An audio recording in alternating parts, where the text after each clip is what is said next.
bonjour à toutes et à tous. On se retrouve pour une moto vraiment spéciale.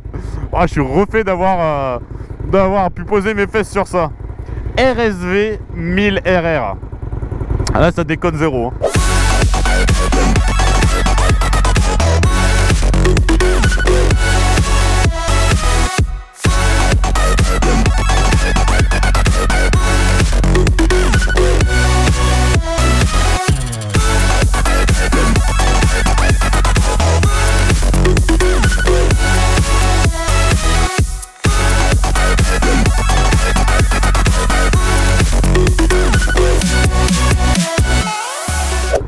Bon, avant de commencer, la position de conduite, je crois que c'est la plus insane que j'ai jamais testé, à part des vieilles Ducati. Mais alors là, attention, hein. Les commandes, elles sont tout au fond, en bas.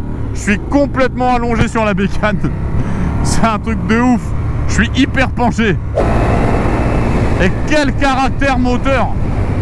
C'est incroyable. On retrouve le caractère italien de la moto, où là tu sens que le moteur, bordel ce qu'il est vivant.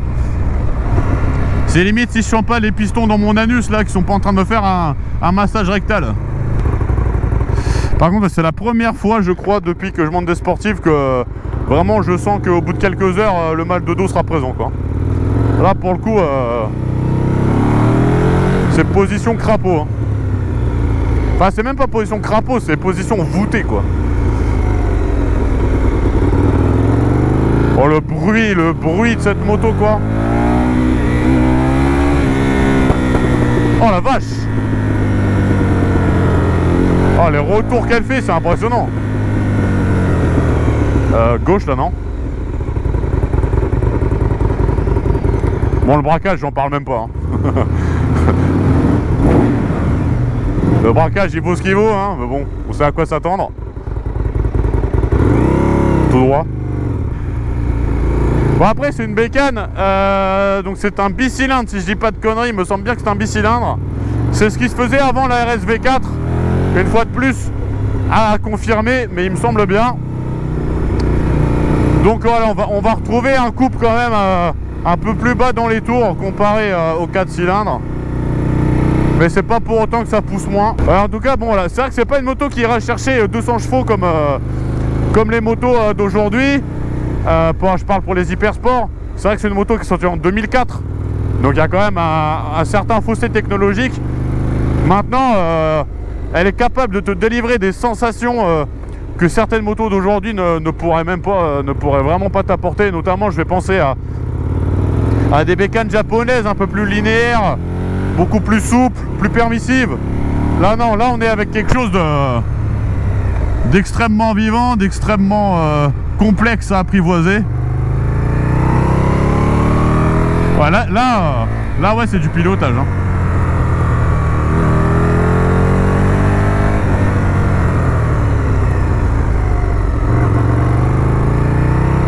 Ah quelle route de merde pour essayer cette moto là.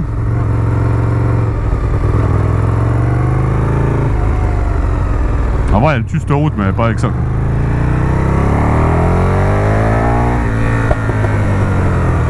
Bon on va pas se mentir, les rétros ils servent absolument à que dalle, à part si tu as envie d'enlever un insecte qui traîne sur le poignet, mais voilà, si tu as envie de te regarder les poignets c'est énorme, c'est les meilleurs rétros, sinon ils puent la merde, ils sont à chier, ils servent à rien du tout. C'est les pires rétros que j'ai jamais vus. Voilà, elle pourra un peu mieux s'exprimer quand même. Oh là là mais...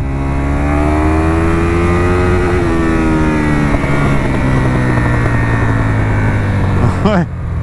Oh là là.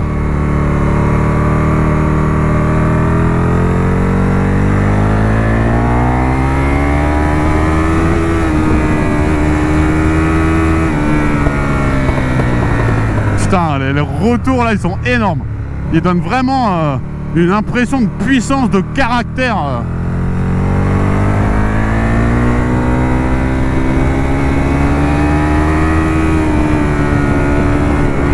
Voilà, c'est suspension.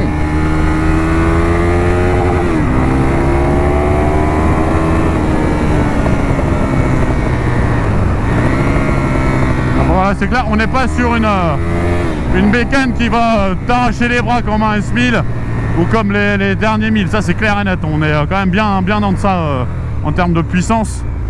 Par contre on est quand même sur des sensations de malade en termes vraiment de, ouais, c'est pas les vibrations, la sonorité, les retours de gaz, la position, tout ça, ça participe à une expérience à son bord assez singulière, quoi.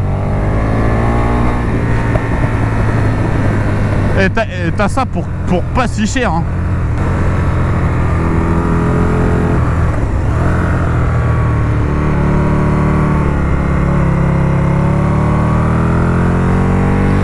C'est forcément sur ce type de route où là vraiment cette moto on s'amuse avec. C'est pas sur les petites routes où on était tout à l'heure. Elle permet malgré tout de rester dans des vitesses acceptables pour s'amuser. On prend déjà son pied, je pense que c'est l'avantage du bicylindre ou d'avoir un couple à un peu plus basse altitude, ça permet quand même de profiter de ce que la moto a à offrir d'entrée de jeu. Mais elle va pas se vider pour autant de ce qu'elle a en montant dans les tours, hein. Franchement c'est très sympa. Moi j'ai jamais essayé de sportive bicylindre, c'est la première. Ah bah j'y reviendrai, hein.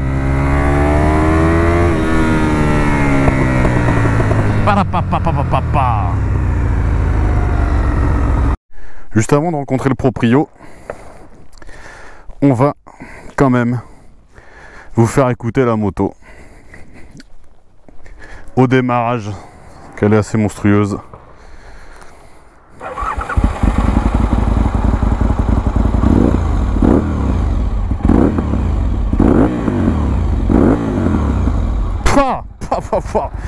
Moi je pense pas que vous vous rendez compte en vrai. Faut être à côté en vrai pour sentir les vibrations, quoi. C'est...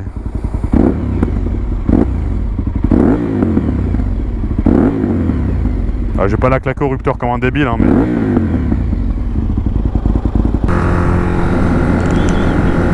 Voilà. Voilà, comme ça, j'essaie de vous faire profiter un peu de la visibilité du véhicule. Je dis bonjour à un scooter, je crois. Chla.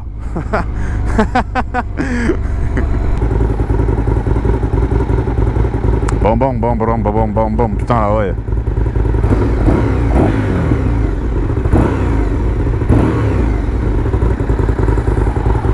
J'ai de la gueule ou pas? J'aime bien les motos rouges, il me dit. On est tous surpris. Bon, c'est parti, on va rejoindre Maxime. Et on va essayer de un petit peu discuter avec lui, savoir pourquoi cette moto, parce que là pour le coup la question se pose vraiment. Et qu'il nous en dise un petit peu plus, parce que moi je serais incapable de vous parler correctement de cette moto, étant donné que bah, je la découvre aussi bien en termes de sensations Salut bébé. Aussi bien en sensation de pilotage que tout simplement en tant que véhicule, je la connaissais pas, quoi. Donc je savais pas qu'il y avait une moto avant la RSV4.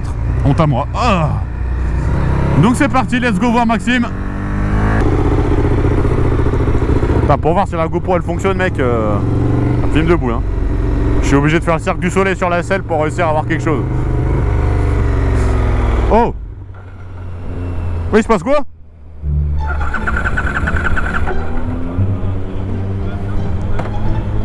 Eh gros, il se passe quoi?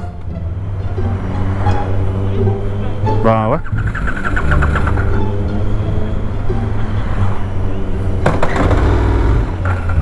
Je pense qu'il n'y a plus d'essence.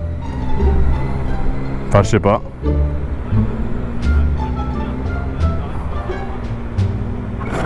Oula. Ok, super. Alors ça c'est énorme. best VMEU.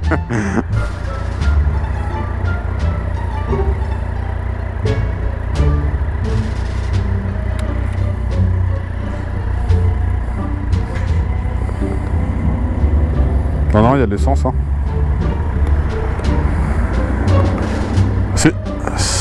C'est pas... J'ai envie de dire, c'est une Aprilia, faut peut-être la laisser se reposer, qu'elle soit de bonne humeur. Je pisse pas l'huile, hein. Ouais, non, donc je pisse pas l'huile. T'étais derrière, t'aurais vu.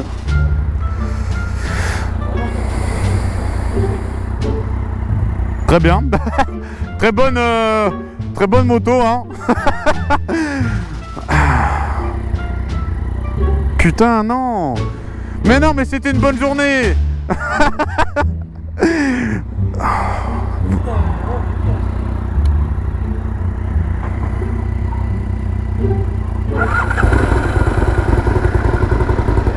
D'accord.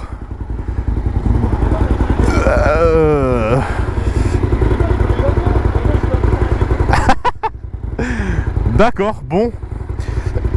Eh bien, il s'est rien passé. Que au montage.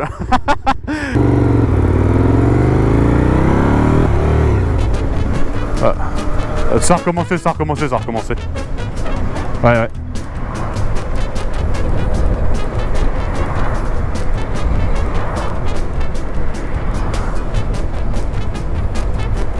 Salut moto électrique.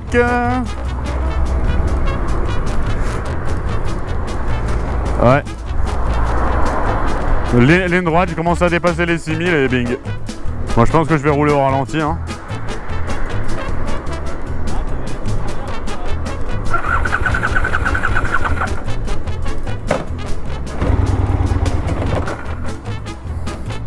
Vas-y, mais c'est quoi cette moto de fils de pute là?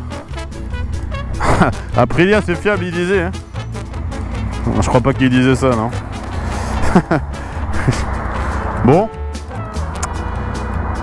Bon, bien.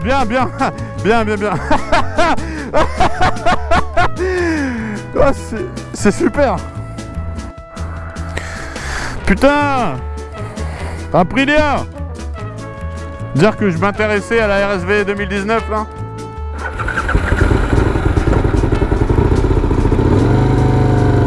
Vas-y, go.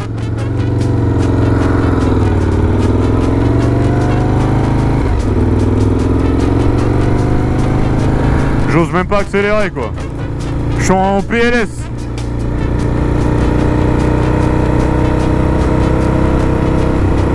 Oh non, elle regalère.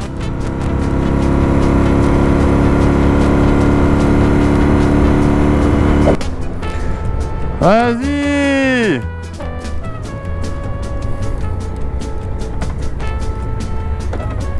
Ouais.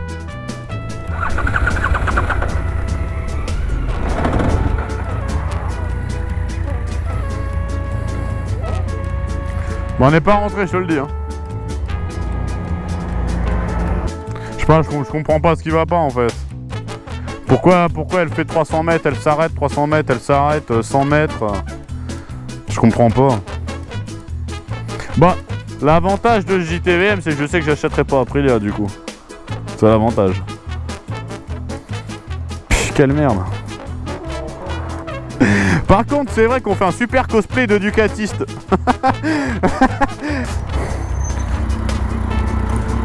En fait, t'as pas compris. C'est un start and stop. Voilà, c'est plus un stop qu'un start. Mais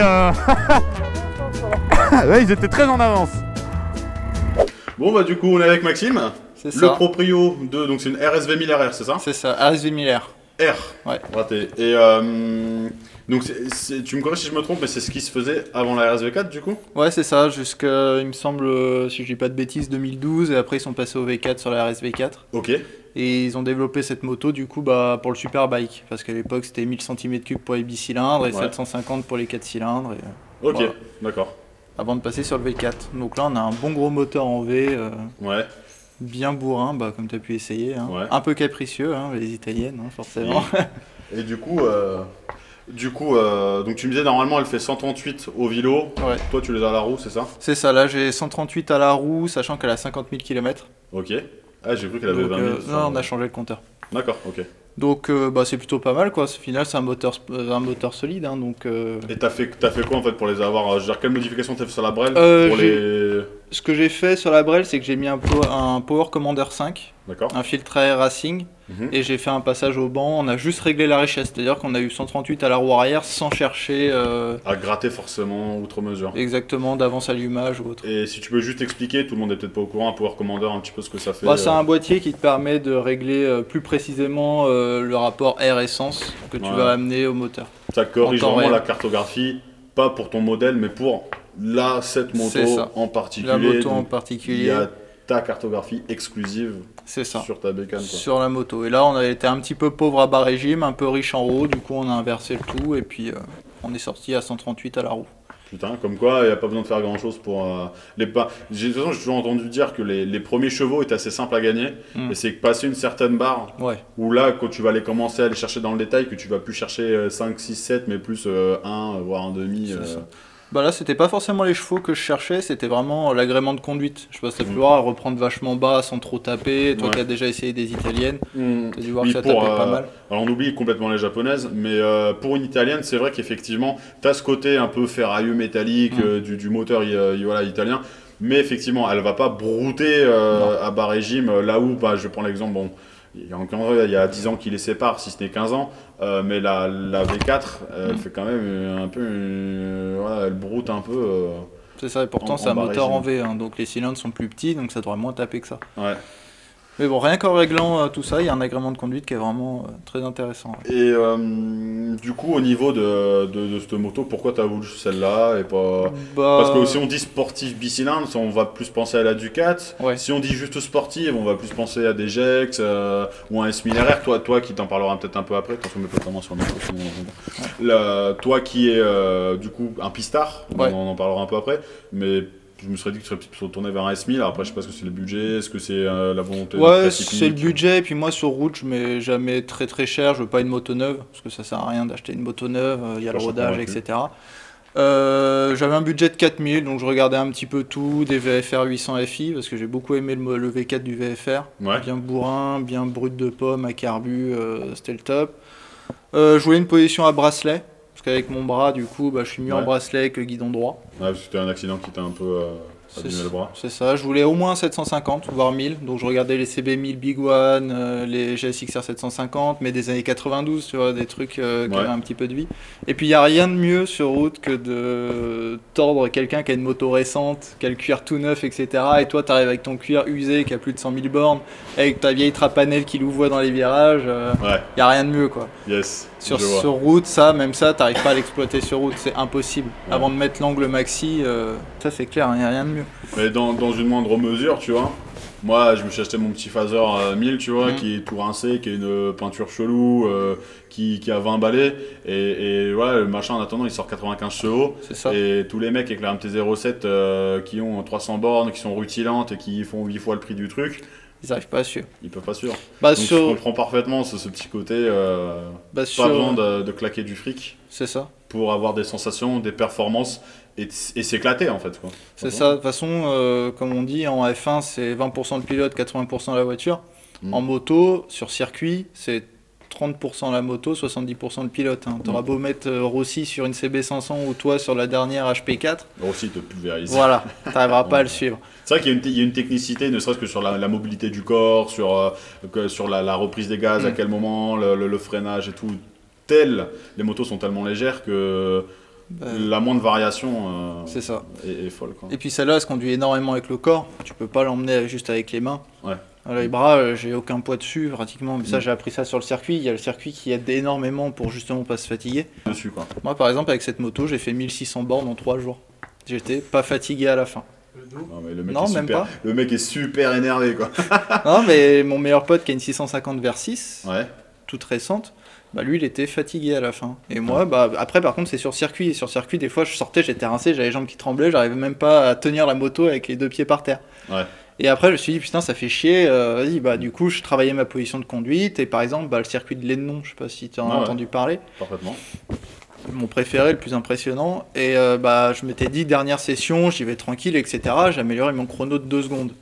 Sans forcer en fait. Donc au final, j'ai appris à moins forcer, être beaucoup plus souple, bien travailler avec la machine.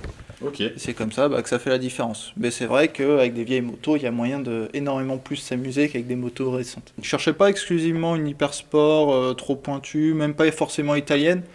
Mais voilà, je voulais retrouver quelque chose qui me fasse vibrer en fait. Et franchement, quand j'ai démarré le V2, c'est mon premier bicylindre d'ailleurs. D'accord, ok. Bon après, tu sens que c'est pas un 4 parce que t'as pas la poussée à 9000, mais après, elle te crache pas la gueule que c'est un bicylindre. Non plus. T'as pas ce côté essoufflement passé les 6-7000. Au contraire, elle donne plus l'impression d'être 3 cylindres en fait. C'est ça. Parce qu'elle est très pleine en bas tout autant qu'elle l'est en haut et elle a aucune sensation de creux en fait. Hein. Non, c'est ça. Donc, déjà, il y a le réglage qui fait ça, mais elle monte comme un 4 cylindres, elle monte à 11 000 tours pour un bicylindre, c'est quand même assez rapide. Et ouais, non, c'est vrai qu'il n'y a pas cette sensation du bicylindre qui va te mettre un coup de pied au cul à, je sais pas, à 4000, 5000. Bon, là, t'as le coup de pied au cul, mais par contre, la courbe, elle reste jusqu'à 11 000. Ouais. Jusqu'à 11 000, t'as même poussé. Ouais. Merci beaucoup à Maxime, du coup, qui m'a prêté sa RSV 1000R, ça fait super plaisir. Bah, ça me fait plaisir aussi. Et puis voilà, du coup, on a pu prendre la parole sur un véhicule qui est pas très courant, donc comme ça, c'est bien, ça permet un peu aux gens de voir un petit peu des véhicules différents. N'hésitez pas à laisser un petit commentaire pour dire un petit peu ce que vous pensez de sa moto. Je pense que c'est toujours plaisir, de voir un petit peu ce que les gens ils pensent de la bécane, surtout qu'elle est quand même un peu rare.